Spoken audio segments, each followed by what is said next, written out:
श्री शिवाय नमस्तोभ्यम। हर हर महादेव। दोस्तों, भगवान शिव जिन्हें भोलेनाथ, महादेव, शंकर और रुद्र के नाम से जाना जाता है, सनातन धर्म में शंकर को देवों के देव यानी महादेव इसीलिए कहा जाता है क्योंकि ये बहुत ही सरल, दयालु और शीघ्र प्रसन्न होने वाले देवता हैं और अपने भक्तों को मनचाहा वरदान देते हैं। लेकिन साथ ही वे अपने प्रिय भक्तों की परीक्षा भी लेते हैं। तो आज के इस वीडियो में हम बात करेंगे कि शंकर अपने भक्तों की परीक्षा क्यों लेते हैं और वे कौन सी परीक्षाएं हैं जिन्हें हर सच्चे शिव भक्त को देनी ही पड़ती है। तो शुरू करते हैं आज का वीडियो। आप सभी शिव भक्तों का हमारे इस YouTube चैनल पर हार्दिक स्वागत है। तो सबसे पहले बात करते हैं कि शंकर अपने भक्तों की परीक्षा क्यों लेते हैं। जैसा कि आप जानते ही हैं कि शिव सर्वोच्च शक्ति है, उनसे कुछ भी छिपा हुआ नहीं है।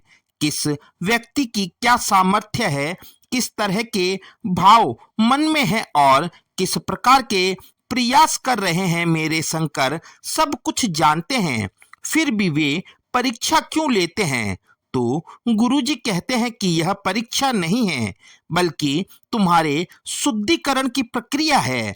इससे आपके मन के विकार समाप्त होते हैं, मन पवित्र होता है, बुद्धि का विकास होता है, भौतिक चीजों की चाह समाप्त होती है, जिससे प्रभु प्राप्ति का मार्ग आसान होता है। ऊर्जा जगत में, भक्ति के क्षेत्र में, अध्यात्म के मार्ग में जितनी कठिन परीक्षाओं से हम गुजरेंगे उतना ही ज्यादा हमारी ऊर्जा, हमारा आभा मंडल उन्नत होता है।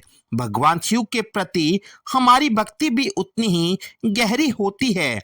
इन परीक्षाओं से प्राप्त हुआ अनुभव हमारी बुद्धि को विकसित करता है, हमें समझवान बनाता है, हमारे जीवन से लोभ, मोह, माया, अहंकार को समाप्त कर हमें पावन करता है, सहनशील और धैर्यवान बनाता है, मानसिक और आध्यात्मिक रूप से अधिक सशक्त बनाता है।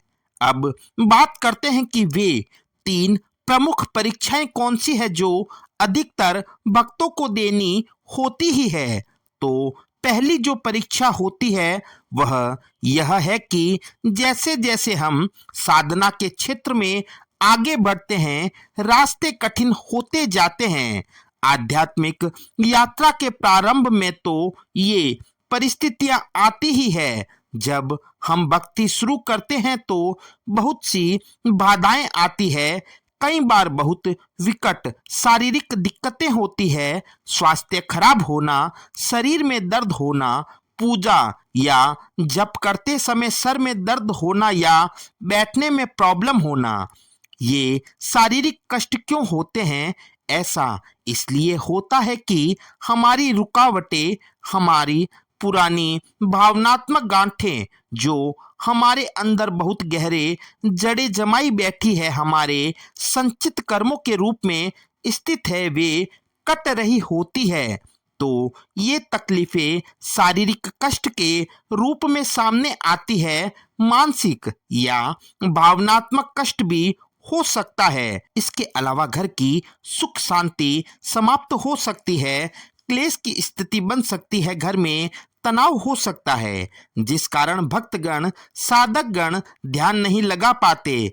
तो इन सब शारीरिक, मानसिक या पारिवारिक कष्टों को दूर करने का एकमात्र उपाय यही है कि भोलेनाथ के नाम का स्मरण करो, अपने इष्ट को याद करो, शंकर पर पूर्ण विश्वास, पूर्ण श्रद्धा और समर्पण का भाव रखो।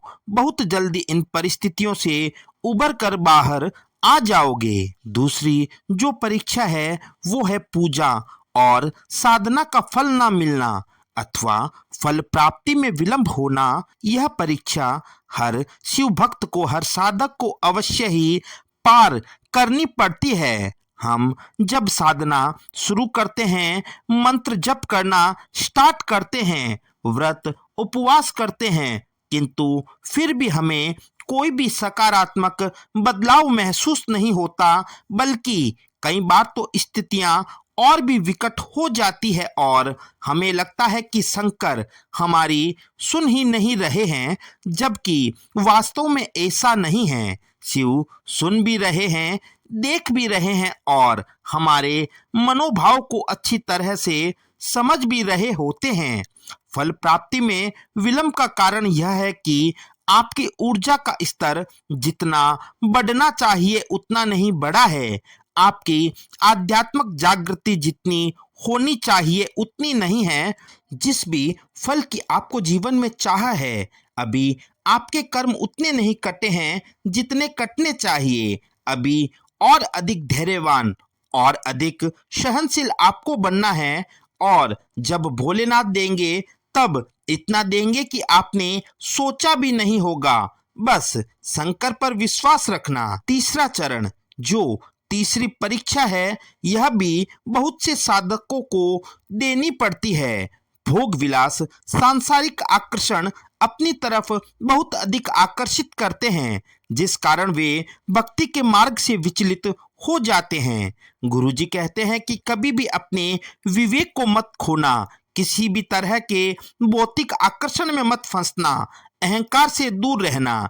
जब भी इस तरह के अमर्यादित भोग विलास में भौतिक सांसारिक आकर्षण की वस्तुएं या तुम्हारा अहंकार तुम पर हावी होने लगे तो शिव नाम का जप और बढ़ा देना। भोलेनाथ पर विश्वास करके इन बुरे विचारों से मुक्त करने की, इस अहंकार से छुटकारा प्रदान करने की प्रार्थना मेरे शंकर से करना।